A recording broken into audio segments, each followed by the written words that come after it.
இப்போ நம்மள ஒரு புதிய கதையை உருவாக்கலாம். நான் ஃபர்ஸ்ட் ஆரம்பிக்கிறேன், அப்படியே வரிசையா சொல்லுங்க. ஓர் அடர்ந்த காடு. மிஸ் அந்த காட்டுல மான் வந்துச்சு. அந்த மானுக்கு யாருமே நண்பர்கள் இல்லை. மேம் அந்த மான் வந்து சோகமா தண்ணி பக்கம் நடந்து போயிருந்துச்சு மேம். அப்போ ஒரு சிங்கம் பார்த்துச்சு மேம்.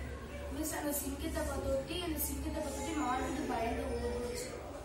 மிஸ் அது சிங்கம் வந்து போய் மாட்டது மிஸ் கடிக்கலாம் அப்படின்னு.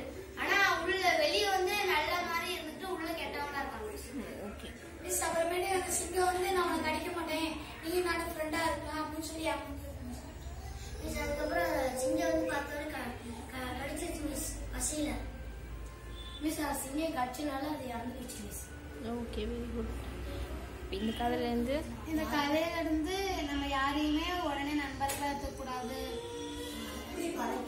எல்லாத்தையும் ஆராய்ச்சி பார்த்துட்டு எதுவுமே செய்யணும். சூப்பர் கண்ணு, வெரி குட். அழகா கதையும் சொல்லிட்டு நீட்டா தீமும் நீங்களே கற்பனை பண்ணி உருவாக்கியிருக்கீங்க. வெரி குட், சூப்பரா பண்ணீங்க.